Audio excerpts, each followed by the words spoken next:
Saya ada pakai skirt yang cantik dan makeup lama. Dia kata, jom I bawa you climb the mountain.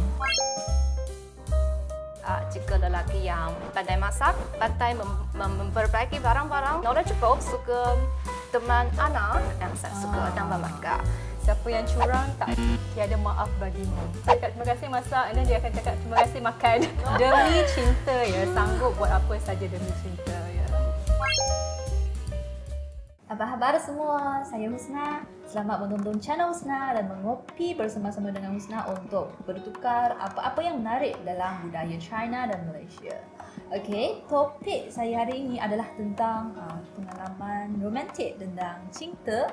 So, saya ada jemput dua puan yang sangat cantik untuk berkongsi pengalaman mereka masing-masing. Hai, apa khabar semua? Saya Yudati. Saya kelulusan Universiti Komunikasi China dan selepas itu saya pernah belajar dan bekerja di negara-negara Asia termasuk Malaysia, Singapura untuk 4 tahun dan banyak berkawan dengan orang tempatan. Dajahau, hai, saya Kis. Pertama kali terima kasih Husna kerana menjemput saya.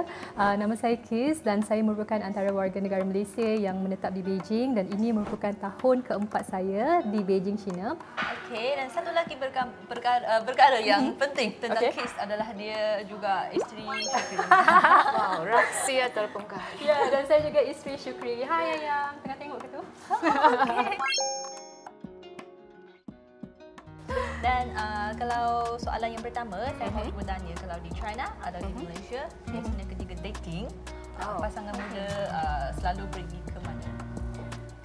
Saya rasa tempat dating ya. Ada fasa yang berbeza, tempat dating yang berbeza. Jika masih dating yang belum berkahwin, ada selepas berkahwin tempat yang berbeza. Yang jika sudah berkahwin tapi itu belum beranak atau sudah beranak, tempat yang berbeza. Ya, betul. Ya, yang sebelumnya masih dating dan tidak beranak, mungkin ke bar, ke pasar raya, malam dan karaoke yang tempat-tempat yang cukup dengan suasana romantik lah, enjoy to people's world ya. Tapi semuanya akan putus atau berhenti seketika ketika sudah beranak. Ya, setelah itu sudah ada 3 orang cari taman, cari pergi ke shopping mall yang ada tempat yang anak ada tempat pergi, ada bermain, begitulah. Sebenarnya saya setuju dengan Izzati ya. Sebelum berkahwin, dah berkahwin belum ada anak dan juga selepas ada anak. Jadi kalau sebelum kahwin, waktu bercinta, maksudnya kita mungkin pergi makan. Kalau di Malaysia, saya dengan Syukri mungkin sebelum tu kami suka lepak di Mamak. Di Malaysia kalau di sangat famous Mamak, kedai dia buka 24 jam. Di situ kami akan bersembang. Kita ada banyak masa kan. Dan bila dah berkahwin, dah ada anak pun sama juga. Mungkin kita masih ada banyak masa pergi nonton wayang, pergi makan-makan. Dan macam Izzati cakap, lepas ada anak itu tempat dia akan totally berubah. Dunia sudah berubah. Sebab kita akan fokus kepada anak kita. Contohnya macam saya ada anak yang berusia hampir 3 tahun.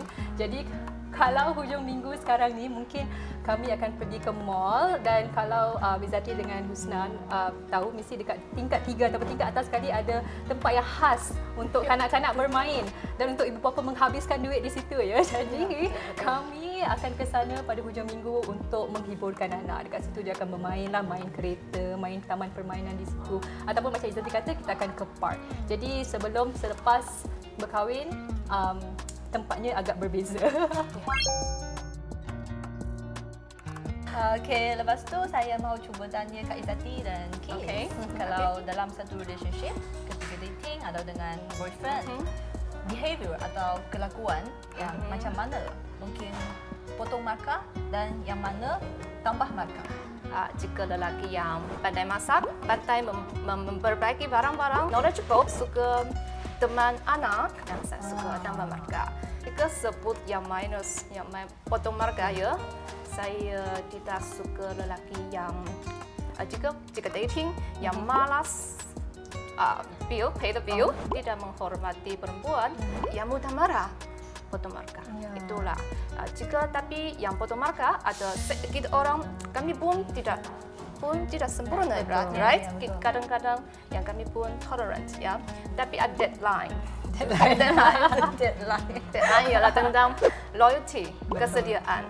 Jika tentang loyalty, kesediaan itu bukan saja yang potong marga, itu lelaki itu kena buang saja, segera go away. Red flag, Please. ya. Siapa yang curang tiada maaf bagimu. Betul, tiada maaf bagimu. Jadi toleransi itu penting dan saya nak cakap mengenai pengalaman saya kalau boleh. Kami datang ke Beijing waktu 2 minggu selepas berkahwin. Saya berkahwin pada bulan September 2019. Sorry, 2018. Sorry. Dan 2 minggu selepas tu kami terbang ke Beijing. Dan alhamdulillah setahun selepas itu kami dikurniakan seorang anak lelaki dan saya membawa anak saya ke sini pada dia baru berusia 2 bulan waktu itu kecil macam ni. Dan sampai hari ini kami tak pulang ke kampung halaman disebabkan pandemik.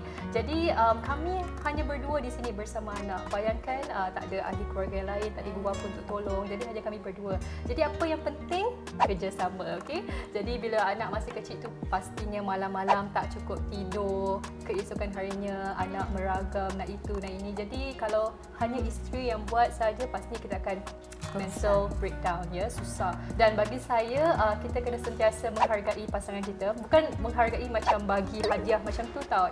Itu memang best lah kan. Tapi yang sekecil-kecil benda, contohnya macam Syukri, dia masak, saya cakap terima kasih masak, and then dia akan cakap terima kasih makan. Terima kasih makan makanan saya. Saya macam okey, sama-sama. Jadi itu sentiasa menghargai pasangan kita lah. Saya akan belajar dari Chris. Dari yang saya dan suami saya, kami tidak pernah cakap Terima kasih. terima kasih, tidak pernah cakap.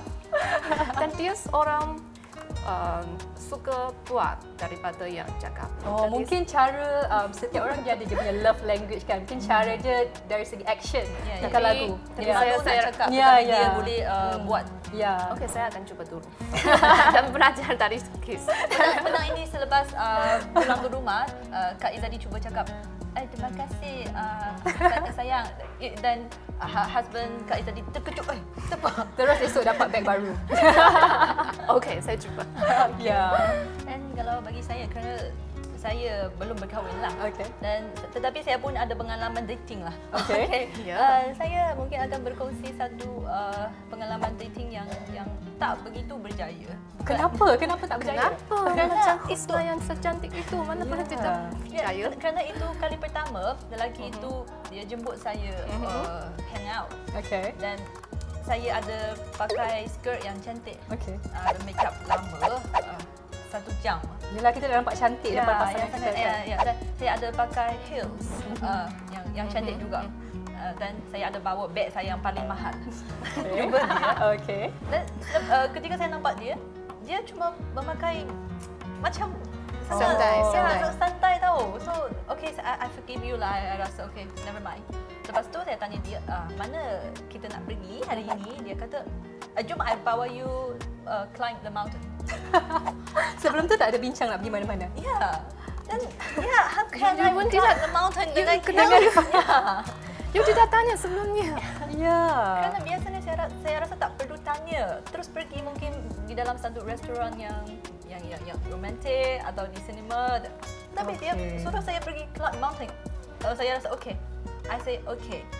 Lepas tu hari kedua saya tak nak berhubung dengan dia. Okey.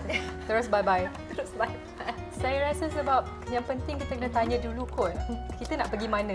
Ataupun mungkin dia tak ada effort dan macam Husna kata itu pertama kali berjumpa kan, takkan terus nak climb mountain atau mungkin tu hobi dia. Tapi sekurang-kurangnya mungkin dia akan beritahu hari ni mungkin kita akan ke panjat gunung. Jadi mungkin kita dapat tahu nak dress up macam mana kan. Itu bukan hari pertama kita berjumpa tetapi kali pertama untuk dating. So dia tahu saya tak suka sport tahu. Dan selepas dia yang sudah jumpa Husna yang berpakai gitu, itu ada plan A dan plan B. Dia berubah, fleksibel. Tapi kalau dia masih mempertahankan yang idea dulu, itu maksud ototnya dia macam tak betul. Jadi sekarang dah bye-bye kan? Ya sudah. Okay. Itu cuma salah seorang calon saja. Yang nombor berapa? Yang tak ingat lah. Dan kalau sebut tentang berkahwin atau perkahwinan, saya mau cuba tanya Kak Izzati dan Chris, ada apa-apa macam prosedur atau adat desam yang menarik, yang unik, yang wajib ketika berkahwin di China dan di Malaysia? Dulunya memang Cina besar. Memang setiap provinsi atau tempat ada resam sendiri. Kerana saya berasal dari Bandar Chongqing. Barat daya China. Yaitu di bandar kami yang sangat suka makan pedas, makan cili, dan suami saya dari Heilongjiang. Yang kampung satu timur laut China dan satu dari selatan, terlalu jauh. Jika naik kapal terbang punya 3 hari, 3 jam. 3 jam. Terus ke Mars. Jadi macam jika perjalanan di sini di Eropah sudah ada beberapa negara. Jadi kami punya ada resam yang terlalu berbeza. Tapi pertama kali dia pergi rumah kami, yang antara resam yang kami adalah makan, yang akan menguji sama ada dia boleh makan cili, boleh tahan pedas. Dan emak saya buat wonton soup. Wonton ya? Dengan soup dan masuk cili, dan suami kata dia kata apa-apa, dan dia makan, langsung makan. Dan kata enaknya, saya suka. Dia pretend ya. Dan sampai berbulu, waktu dia makan berbulu, ada muka jadi merah sangat, dan dia dan dia masih kata, saya sangat suka. Saya kata, betul tak? Betul. Ya, dan selepas itu hari kedua saya panggil dia, macam mana dia, malam itu dia pergi tandas 3 kali. Kesiannya. Demi cinta ya, sanggup buat apa saja demi cinta ya. Macam kalau kami, sebab saya dengan Syukri, kami kenal tak lama tau, dalam 4 bulan sebelum kami decide untuk berkahwin. Jadi selepas Syukri kata jom kahwin, waktu tu saya rasa okay, dia serius. So saya bawa dia berjumpa dengan ibu bapa saya. Kebetulan waktu tu waktu hari raya. Jadi saya jemput dia untuk makan-makan dekat rumah saya. Jadi kalau di China macam mana? Bila macam deadline tu yang kita nak bawa pasangan kita jumpa ibu bapa? Bila tu? Ada proposal dulu ya. Ada proposal yang dia proposal. Kena propose dulu. Okay. Ya, propose dulu. Jika saya sudah kata yes, saya akan panggil dia jumpa ibu bapa. Jika dia tidak propose, hanya macam main-main jumpa. Tak serius, right? Jumpa ibu tak makna. Tapi saya berbeza. Kerana kalau saya dan kawan-kawan saya juga, banyak kawan-kawan saya, mereka perlu jumpa ibu bapa dulu, lepas tu proposal. Kerana kalau proposal, I nak menerima the ring kan? Ya. Tanya boleh pulang kan? Kalau di Malaysia, kami sebelum berdaftar, sebelum akad nikah itu kena menghadiri kursus perkahwinan. Di sini kena buat tak kursus perkahwinan? Tak ada. Kenapa? Ini Tidak. untuk apa? Ya, Untuk ajar apa? untuk ajar bagaimana nak jadi suami isteri. Dan dia akan ajar macam-macam lah bagaimana persediaan untuk kita menghadapi ialah satu situasi yang baru kan, sebagai suami dan sebagai isteri, tanggungjawab suami, tanggungjawab isteri, tanggungjawab macam nak bina keluarga. Menarik. Ya, dari segi kewangan, bagaimana menguruskan kewangan, dari segi kesihatan dan sebagainya. Jadi nanti jika berkelahi atau jika bertengkar, saya akan kata nanti saya hantar you balik ke kursus perkahwinan. Ataupun mungkin waktu tu you tidur. Ya, you tidur dalam kursus itu. Ya. I faham lah. Hari ini saya jemput Kis dan Izzati datang untuk berkongsi pengalaman masing-masing. Saya dan Izzati berkongsi pengalaman masing-masing. Kis datang adalah untuk memuji suami dia. Saya tahu dia akan tengok video ni dan lepas ni boleh minta beg baru. Okay. Inilah actually pengalaman dan perkongsian kami pada hari ini masing-masing. Dan kalau anda ada apa-apa cerita atau pengalaman romantik sendiri, juga boleh berkongsi kepada kami. Dan kalau ada apa-apa soalan, mau tanya Kak Izzati, mau tanya Kis, juga boleh beritahu kami dalam komen. Terima kasih menonton program kami hari ini. Terima kasih. Bye-bye. Bye.